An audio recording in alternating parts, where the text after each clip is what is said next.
Welcome everyone. I'm here today with Elena. Elena, you are a partner at Artefact. Artefact was a portfolio company of Ardian from the expansion team, where you are still in the expansion family from what I get. And Elena, we just come out of a very interesting workshop together here at the AI for Alternative Investment Conference that Ardian is organizing, the second edition of the conference. And we discuss a bit together the why and how to build an AI chatbot that leverage on our company data. But before we delve into these topics, maybe a few questions for you. How would you say, as a specialized consultant, data and AI field, how would you say Artefact or company like Artefact are able to support Ardian and the global private equity industry in general navigate the AI landscape? Well, Artefact has evolved a lot from 10 years ago, where it first was founded, and a different set of skills were sort of built on as the company's needs evolved. So if initially a lot of our work was concentrated on actually just doing very specific use cases, delving right in, after hitting walls a few times, we realized that actual choice of use cases was extremely important. So the starting point really should be, what business are we in? So in your case, what is exactly the business of Ardian? How are the teams spending their time to determine which use cases will be relevant? And then, of course, again, before jumping to AI, we now know without data, we cannot do anything.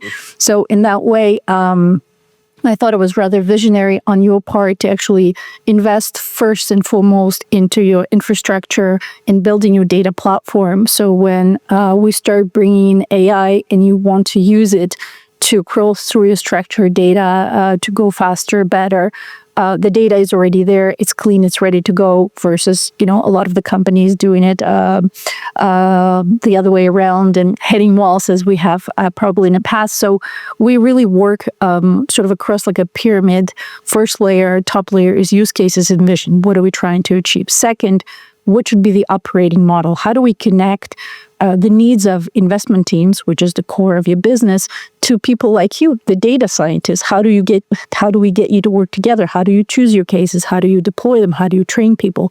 There's then, of course, the layer of, as we talked about, infrastructure data governance.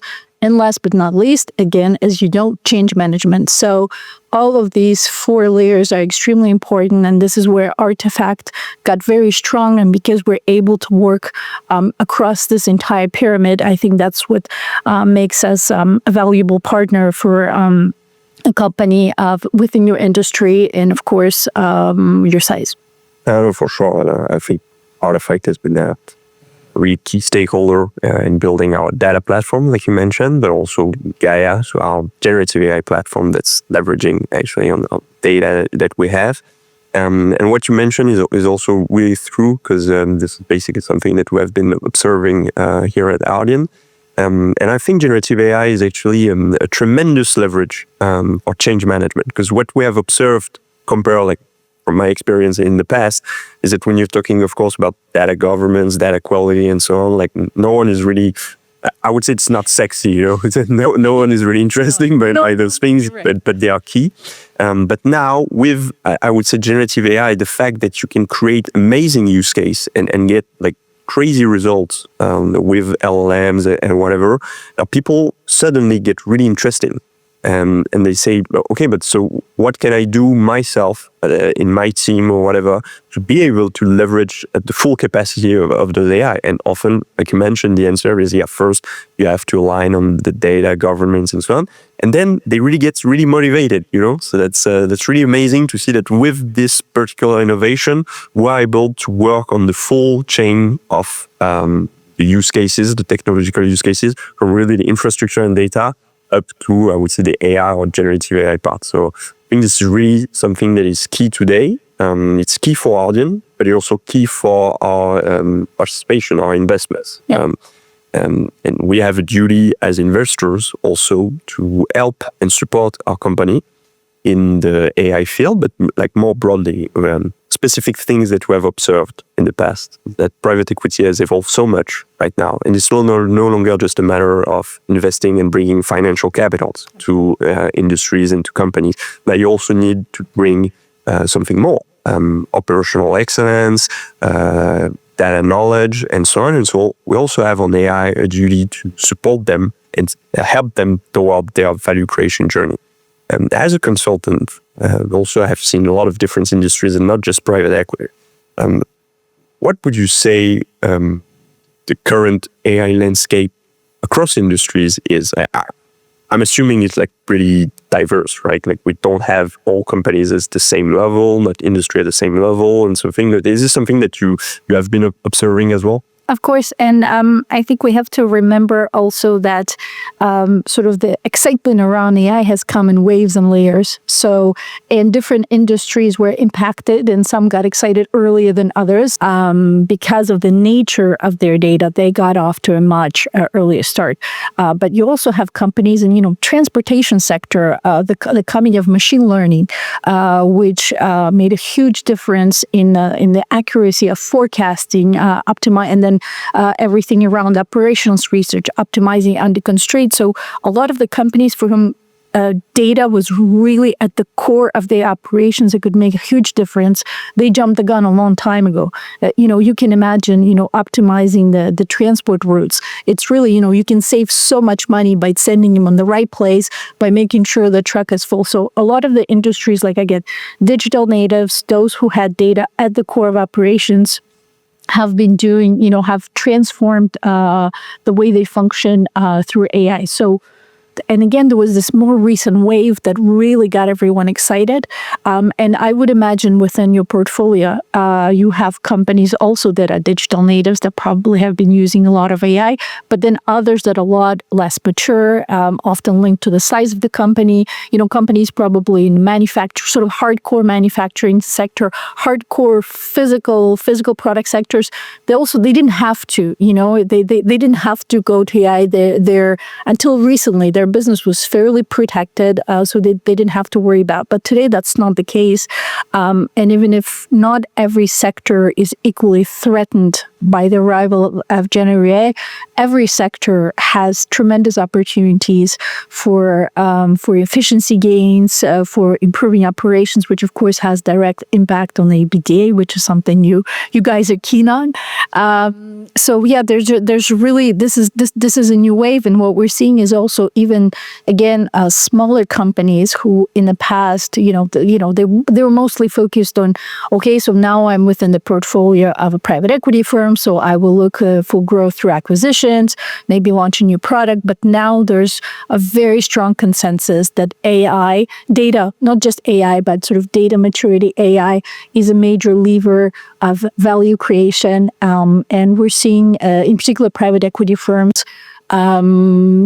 asking us for more and more help in supporting the portfolio companies. Oh, it's a really good point. And indeed, we've been working a lot with our digital transformation team and data science team, of course, to try to extend this assessment maturity to all of our portfolios, so not just the expansion fund, but also buyout, infrastructure growth, and so on, in order to be able really to have a full picture on how we could more prioritize more the key use cases among each portfolio company, and obviously also create a lot of synergies. Because I think what's beautiful also with AI in tech in general is that once you start building something, it's not just something that was really niche and that can also only benefit to a specific company. It's something that you can extend also potentially to your industry, but also throughout multiple industries. And that's why also having this kind of, for example, AI for AI conference, where we invited and get a lot of different CEOs and C executives from portfolio company, and they really get to talk together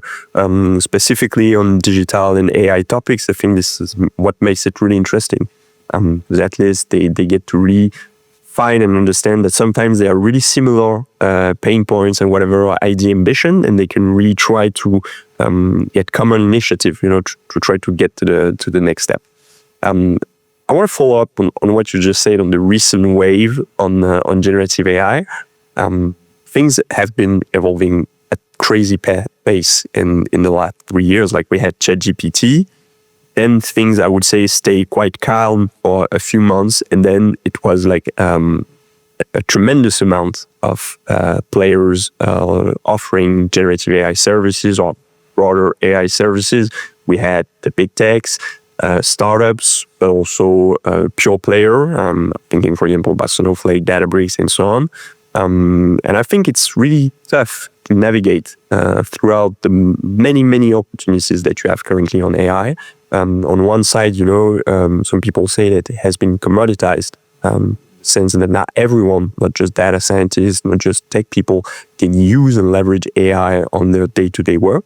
On the other hand, we're also observing like huge amount of investment required to build data centers, to train LLMs and so on. So we're kind of seeing, two potential outcomes. One being what I call barrier to entries. Every single barrier to entry being shattered with the commoditization of AI and making almost possible for everyone to build use case on their own and so on. And on the other hand, we're also seeing tremendous increase in investment, making potentially very complex for non-pure player or not the big tech to really be able to leverage and build AI for the industry.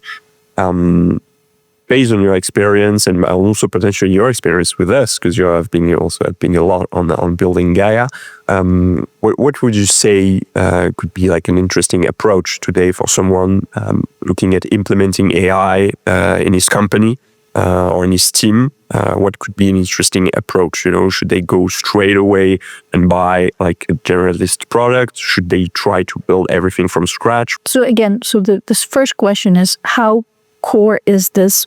What I'm trying to resolve, how core is it to my business, to the way the company operate and to my results. For a lot of companies today, and especially when we're looking at let's say a lot of these chatbots, generative AI solutions, they tend to be more on efficiency gain side. So it's a lot for a lot of the companies, it will come down to saving some time on writing emails, on doing the summaries, maybe generating ideas, and these elements are very important. But probably again, this is not at the core of their operation, so not necessarily worth to really put a lot of money into it. And at the same time, the technology has evolved. So one approach is to test, which is, what you're constantly. I know you're fond of Gaia, but I also know that you're testing ChatGPT and Copilot and Duster and Mistral to see how they're doing, how we're measuring up. So that's the way to go. If there's a market solution that answers all your questions, all your use cases, if it's accessible in terms of price, well, don't build it, just buy it. So a lot of these, we kind of tend to come down to the same sort of way of doing business. What is the problem am I trying to solve?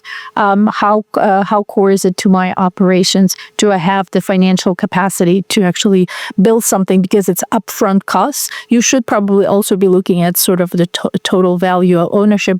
In case of Gaia, of course, the upfront costs are quite significant. But at the time, we're seeing you're paying for the usage of LLM. You're not paying license fees, and you're not paying for anything you don't need. So over time, hopefully, this is that will prove that ROI is really there.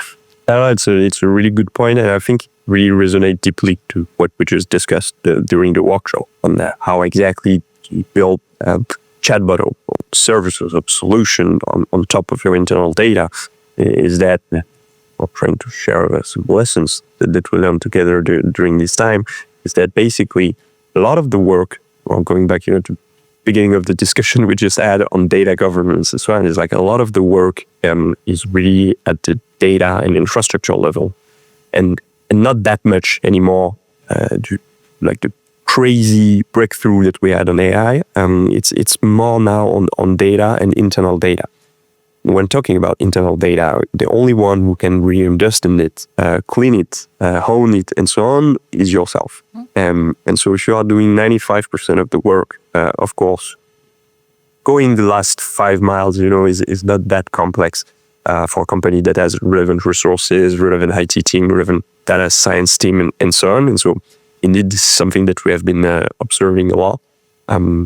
Like you said, we are consistently monitoring the landscape of providers and so on, testing it, comparing it, trying to be as agnostic as possible, to be able to pivot quickly. And that's something that we discussed, the ability to be able to benefit really fast from a new breakthrough. Also, to get rid of obsolete technology quite fast and not be too much locked in with certain technology and certain way of doing things. It's something that has been really key for Ardian in the building of Gaia.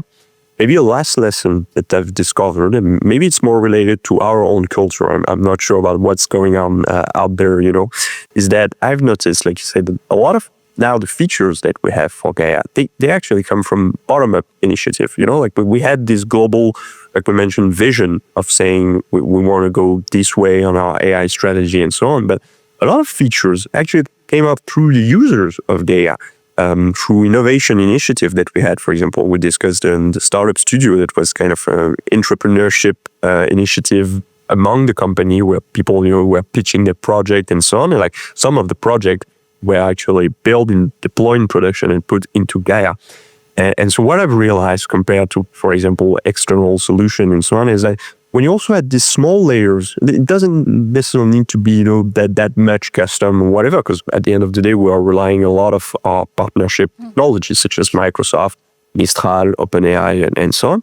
But when you add this small layer, you're also creating a cultural shift, and people are really eager and excited about the technology, about the tool that you're building. And so they want to be part of it, and they really want to help shape the future of the solution and of AI in general within the company.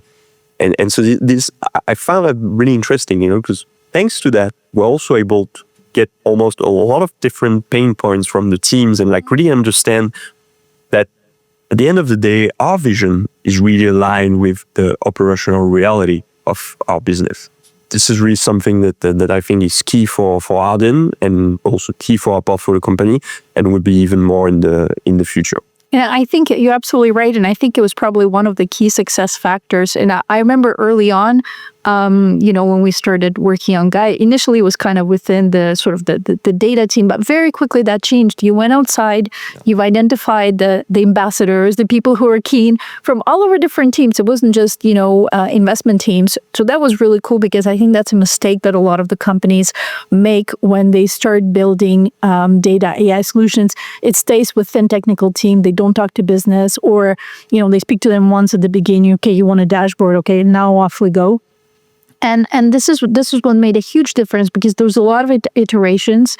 And if you remember, early solutions, they would test them, and they come back with a huge list of, things that they were not happy with. So like you said, it allows you to, on one side, they're very involved. They feel like this is their solution. Their voices are heard. They have a chance to shape this investment. On the other hand, it really helped the technical team, because they were getting live the feedback. They could make the adjustments and stuff. So yeah, really making this is definitely a key success factor. And this is, as we talked about, when we talk about the operating model, how do we get the users within the company to work with the technical team, to work with IT team, to work with the security team, who's going to come back and say, well, this is all fun and games, but that's not how it's going to work. So you have to really bring sort of people from all of the different teams of the company to make this a successful project. Those are like huge transversal projects, and I'm glad that you noticed that on Gaia, because it's actually really part of our data science strategy to say that data science to be as close, actually it needs to be embedded within the business, to make sure that we have real impact, because it's not just about technology. Technology is like merely an enabler, without the people actually owning it and using it. It's not useful per se, like what's really useful is indeed how do you leverage this technology, and that's why we want to put it as close as possible to the people working in the different teams, whether it's investment teams or many of our corporate teams and so on. Like we really want to have as much vicinity as possible between technical teams and business teams to make sure that we indeed building like the right product and something that's really helping shape their job. And I think it's actually, I would definitely say this is industry best practice. It's pretty normal when company gets started with, AI topic. You don't have a lot of resources. You don't have a lot of money. You don't have a lot of choice. You have to have some sort of centralized team, have them all in one place. But if you can take a step, if things work out well, and indeed, if you can place the technical people very close to the business, that's, I think, where magic really starts happening. Now and then on another note, maybe, and probably that'll be our final one, what has been also very interesting, I think a lot of people are talking about technology, and they want to apply technology, especially AI, since it's really amazing in the outcomes that you can get. They want to apply AI straight away on their day-to-day jobs, their pain point, their problematics, and so on.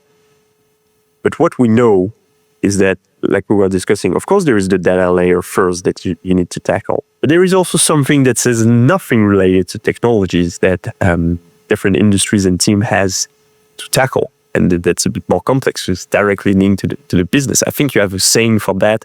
At least one of the top modern Artifact knows well this process re-engineering. Exactly. Thank you very much. So indeed, what we have been observing, and we have been also discussing with a lot of our peers on this topic, is that the way AI technology, but I think the way a firm is more efficient, is not necessarily by bringing crazy amount of technology or very complex workflow and whatever, but it's by re-engineering your process. And of course, you can re-engineer them having technology in mind and how technology can help. But the way AI nowadays is really powerful is when you have optimized, efficient processes within the companies that are really well thought. And this is only then that you can apply AI on top of it and really see the magic happen, like you said. Absolutely. And this is actually a tough part. And outside of a fancy consulting firm, it actually is a fair bit of work to be able to simplify a process and bring it down to a level where an agent can really handle sort of all the steps. I have a couple of examples in mind. We worked for a major telecom company. In one of the use cases we were trying to solve with agentic AI is sort of the management of fiber optic installation. So technician goes to install, to an appointment, and the address is wrong. So comes back, doesn't do it. Then this information is kind of hidden in 25 different databases. Takes some time to figure out what happened and what should be the next step. As we started implementing agentic AI, we noticed that in workflow, when the agent would find the information and say, okay, the fiber optic was not installed. And so the immediate answer would be reprogram the appointment and do it again. The trouble was that the address was wrong. So you had to go back and actually explain to the agent, again, an additional workflow to actually identify the reason why it hasn't happened. So the agent can't just kind of jump to the right conclusion. So it has to be extremely precise. And I was actually, this morning, as I was thinking about the talk that we were going to have, I was trying to, I realized that sort of rethinking these processes is very similar to the way, when you're working with young children, when you're raising children, how you teach them. So the way I cross the street, okay, well, the light might be green, might be yellow. I'm going to see if no one's there. I'll go straight, I'll go slightly diagonal, I'll adapt. I'm a human. But when a mature human, when you're teaching a young child, if you give them all these varieties, that's going to end badly. So here you simplify the process. Red, you don't move. Yellow, you don't move. You see green, you look both ways, then you cross. So we basically have to look at our processes and all the little things that we do, the corners that we cut, things that we add on. It has to be taken out. We simplify it, we write it, we make it very precise.